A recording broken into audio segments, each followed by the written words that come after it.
और मुझे और मेरे शोहर को अरेस्ट किया गया, थाने ले जाकर मुझे मारा पीटा गया। फिर कोटलखपत जेल में मुझे इसके बाद जून 2021 में झूठे मुकदमों में भी गिरफ्तार करवाया गया।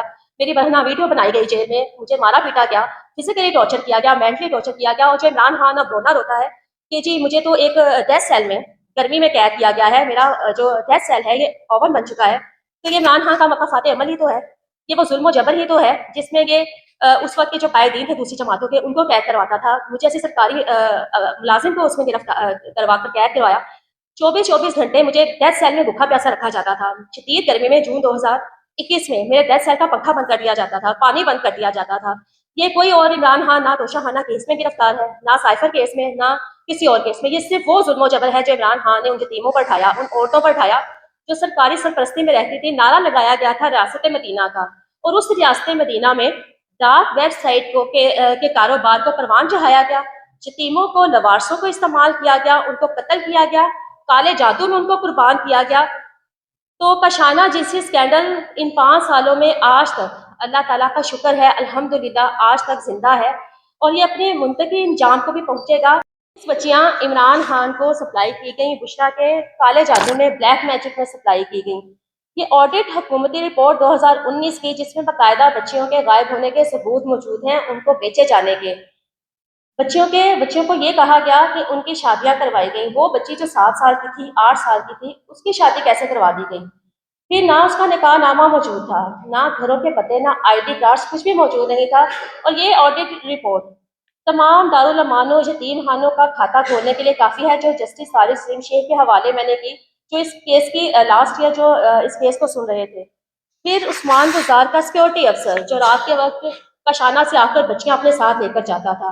ये वो अदारे हैं जिनका गेट रात के वक्त किसी प्राइम मिनिस्टर के लिए भी नहीं खुल सकता। तो फिर एक उस वक्त के वजीर आला का सिक्योरिटी अफसर, जिसकी सीसीटीवी फुटेज भी मौजूद है, 4 बजे रात के आसानी से बगैर कुछ पूछे हुए उसका गेट खोला गया, उसको बच्चियों की रिहाइशगाह तक एक्सेस दी गई। और ये शख्स अक्सर अदारे में आकर रात के वक्त बच्चियां अपने साथ लेकर जाता था, सुप्रिंटेंडेंट हशनू जमील से। और सितंबर 2020 में मैंने सुप्रीम कोर्ट में ये दरख्वास्त जमा करवाई थी इसी सिक्योरिटी अफसर के बारे में, जिस पर चीफ सेक्रेटरी पंजाब जवाद रफीक ने अदालत में तराफी बयान जमा करवाया कि 30 मार्च 2019 को सीसीटीवी फुटेज में नजर आने वाला शख्स उस्मान गुजार का सिक्योरिटी अफसर ही है।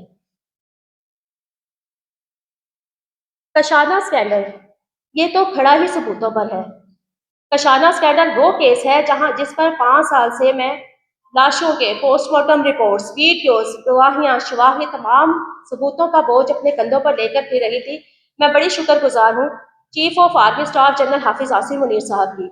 मैं बड़ी शुक्रगुजार हूँ निगरान वज़ीर आला पंजाब मोहसिन नकवी साहब की, जिनके वज़ीर आला पंजाब होते हुए इस केस को रोजाना की बुनियाद पर सुना गया था। पंजाब हुकूमत से रिपोर्ट मांगी गई थी, 7 सवालों के जवाब 2019 में मांगे गए थे कि इन अदारों में रूल्स एंड रेगुलेशंस क्या हैं, बच्चियों को क्या प्रोटेक्शन दी जाती है, प्राइवेट अदारे जो है उनको कैसे मॉनिटर किया जाता है। पंजाब हुकूमत ने जो रिपोर्ट जमा करवाई उसमें लिखा गया कि सर कुछ नहीं किया जा रहा, ये यतीम खाने दारुल अमान बगैर एसओपीज के, बगैर रूल्स के, बगैर मॉनिटरिंग के, बगैर चेक एंड बैलेंस के ही चलाए जा रहे हैं। तो पूरा खाता लाहौर हाई कोर्ट में खुल चुका है। ये फॉर्म्स के लिए बहुत बड़ा फैसला आया है, और इसमें लिखा गया है कि जो मेरा केस है अक्षरा लतीफ की, जो मेन रिट पिटीशन है कशाना स्कैंडल पर, ये अभी पेंडिंग है, और नेक्स्ट फैसला इस पर ही सुनाया जाएगा। और जो उस वक्त के हुक्मरान इन यतीमों लवारिस बच्चियों की असमत दरी में मुलविस है, कत्ल गारत दरी में मुलविस है, इंशाल्लाह ताला नेक्स्ट फैसला इसी पर आएगा। जी कोई सवाल? Thank you. मुझे सुप्रिंटेंडेंट तैनात किया गया था 4 अप्रैल 2019 को। उससे 3 माह पहले जनवरी 2019 को मुझे सोशल वेलफेयर ऑफिसर तैनात किया गया था। 2 सीट्स थी। मेरी ड्यूटी थी सुबह 9 से शाम 4 बजे तक। जब मैं सुबह जाती थी और सुप्रिंटेंडेंट का दफ्तर जब मेरे वो जो वार्डन थी उसको ओपन करती थी, तो सीसीटीवी कैमरास की वायर्स जो थी हटा दी गई होती, कैमरास बंद कर दिए जाते थे।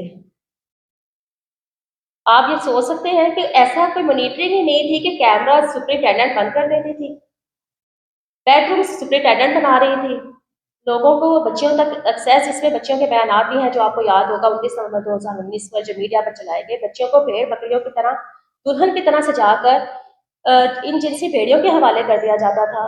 और जब कशाना स्कैंडल मंजर पर आया, तमाम जितनी भी उसके बाद जो बच्चों को मारा पीटा गया, पुलिस गर्दी करवाई गई, वो तमाम जो सीसीटीवी फुटेजेस थी वो डिलीट कर दी गई। हाई कोर्ट में कोई सीसीटीवी फुटेज जमा नहीं करवाई। जो मुझ पर एफआईआर करवाई गई, मेरे घर को आग लगाई गई। मैंने अदालत में यही कहा कि वो सीसीटीवी फुटेज ली जाए। मैंने कैमरास लगाया जो पूरे मेरे क्वार्टर को, पूरी बिल्डिंग को कवर करते थे। कोई सीसीटीवी फुटेज आज तक कहीं जमा ही नहीं करवाई गई। 30 मार्च 2019 की सीसीटीवी इस तरह पकड़ी गई कि उस दिन वार्डन छुट्टी पर थी। सुपरिटेंडेंट का शाना में मौजूद नहीं थे। उस्मान गुजार का सिक्योरिटी अफसर बगैर बताए हुए अचानक का शाना में पहुंचा बच्चियां लेने के लिए, और ये सारा मामला मेरे इल्म में आया और मैंने इसकी सीसीटीवी फुटेज बनाकर अपने हायब्स को दी कि उस्मान गुजार का सिक्योरिटी अफसर कैसे घुस सकता है रात के वक्त बच्चों की रिहाइश गाह में। उसके ऊपर मुझे खामोश करवाने के लिए सुपरिटेंडेंट हशनूर जमील को ओएसडी बनाया गया, वार्डन्स हटा दी गई, सिक्योरिटी अमला हटा दिया गया, ड्राइवर्स हटा दिए गए, और मुझे खामोश करवाने के लिए मुझे तरक्की देकर सुपरिटेंडेंट का शाना तैनात कर दिया गया कि मैं भी अपनी प्रमोशन एंजॉय करूंगी दूसरे अफसरान की तरह, जिनको मेरे महकमा सोशल वेलफेयर के दूसरे इदारों के अफसरान को तरक्कियाँ दी गई थी और वहाँ से फिर बच्चे लेकर जाए जाते थे। मुझे भी तरक्की दी गई, और मुझे भी जब ये ऑर्डर्स दिए गए तो मैंने कहा नहीं, मैं खुद एक माँ थी, मैं खुद एक औरत थी, मैं कैसे उन बच्चियों को इन जिनसी भेड़ियों के जिनके अहकाम पर कशाना में उम्र रसीदा अफराद आते थे सरकारी गाड़ियों में। वजीर अजमल चीमा अपनी सरकारी गाड़ियों में लेकर उम्र रसीदा अफराद को कशाना में आता था।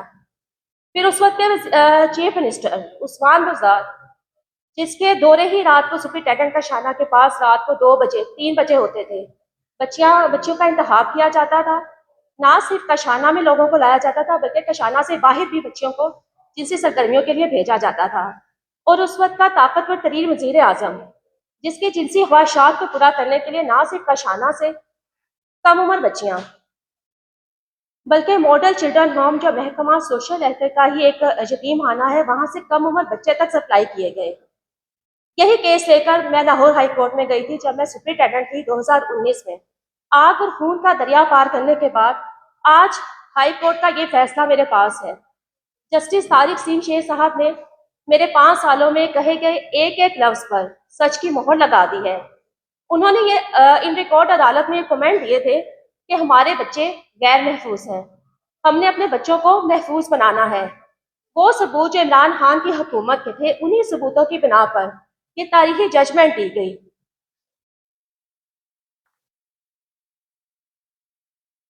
शेल्टर्स होम यतीम खानों में पनाह गजीनों की शादियों के लिए कोई तरीक़ेकार मौजूद नहीं है।